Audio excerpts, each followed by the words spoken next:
Police भरतीच्या विद्यार्थ्यांसाठी राज्य सरकारचा सर्वात मोठा निर्णय। भरती प्रक्रियेमध्ये आता वयवाढ संदर्भात विद्यार्थ्यांची मागणी आणि त्या संदर्भात राज्य सरकार काहीतरी निर्णय घेण्याची 100% शक्यता। तसेच भरती प्रक्रिया ही काही दिवस पुढे ढकलण्याची सुद्धा शक्यता। त्या संदर्भात या क्षणाची सर्वात मोठी आणि महत्त्वाची बिग ब्रेकिंग न्यूज। बाबत एक महत्त्वाची बातमी आहे। उद्या मोठा निर्णय होण्याची शक्यता आहे।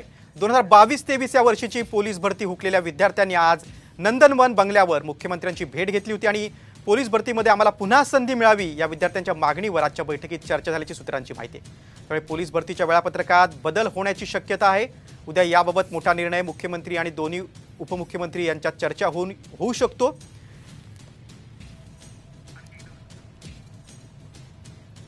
पोलीस भरतीची संधी वयामुळे ज्यांची संधी हुकलेली आहे त्या सगळ्या तरुणांनी आज मुख्यमंत्र्यांची भेट घेतली। यावेळी मुख्यमंत्र्यांनी या तरुणांना आश्वासन दिलेले आहे की मी निर्णय घेईन आणि त्यामुळेच आता 2022-23 या वर्षाच्या पोलीस भरती ज्यांची हुकलेली आहे त्या तरुणांबाबत आता महत्त्वाचा निर्णय राज्य सरकार घेऊ शकतं। पोलीस भरतीमध्ये पुन्हा संधी मिळावी यासाठी विद्यार्थी आंदोलन देखील करतायत। त्यामुळे आता पोलीस भरतीच्या वेळापत्रकात बदल होण्याची शक्यता आहे। याबाबतचा निर्णय होऊ शकतो कारण मुख्यमंत्री आणि दोन्ही उपमुख्यमंत्री यांच्यात चर्चा होईल आणि त्यानंतर मोठा निर्णय येण्याची शक्यता आहे। अशी मागणी आता निलेश लंके यांनी केली आहे। याच संदर्भात त्यांनी मुख्यमंत्री शिंदेंसह गृहमंत्री फडणवीसांना पत्र पाठवलंय।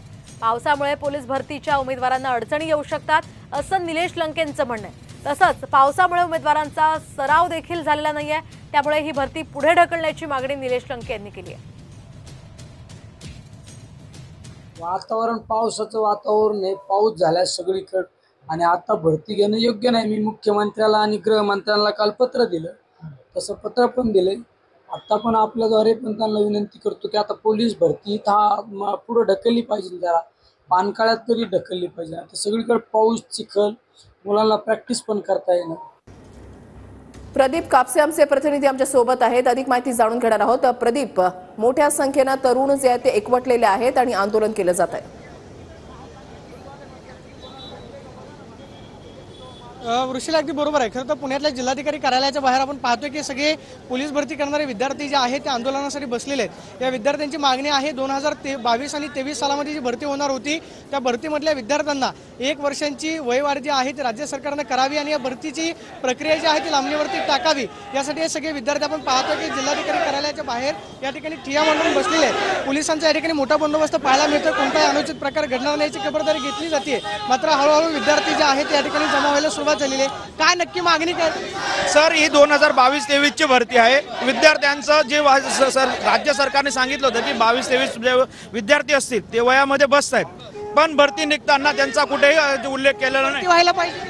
व्हायलाच पाहिजे सर, का तरी 2022-23 ची भरती आहे। आम्हाला आणि का आश्वासन दिलं गेलेलं आहे। अधिवेशनात फडणवीस साहेब म्हणले होते मी गरीब जनतेच्या पोरांचं कुणाचं नुकसान होऊ देणार नाही विद्यार्थ्यांचं। आज काय वाढवलं पाहिजे? वय वाढ झाली पाहिजे। 2022-23 ची भरती आहे, त्यावेळेस फडणवीस साहेबांनी आम्हाला आश्वासन दिलं होतं एका संधीचं, परंतु झाली पाहिजे विद्यार्थ्यांची मागणी आहे। ताई, काय नक्की तुझी मागणी? आम्हाला माननीय गृहमंत्री साहेबांनी कोणत्याही प्रकारचे विद्यार्थ्यांचं नुकसान करणे असं सांगण्यात आलं होतं, परंतु मराठा मोर्चामुळे भरती 2 ते 3 महिने पुढे ढकलली गेली। भरती पुढे गेली त्यामुळे आमची एक संधी गमावली गेलेली आहे। तर सरकारने आम्हाला एक संधी देण्यात यावी। संधी वाढून मिळाली पाहिजे। हो, एक संधी मराठा वाढून भेटली पाहिजे। आमची भरतीची प्रक्रिया सुरू आहे ती व्हायला पाहिजे की नको? ठीक नाही, व्हायला नाही पाहिजे, भरती लांबवली पाहिजे आणि आम्हाला एक ठीक। नक्कीच धन्यवाद प्रदीप, दिलेल्या सविस्तर माहितीसाठी। अपडेट सातत्याने तुमच्याकडून जाणून घेणार आहोत।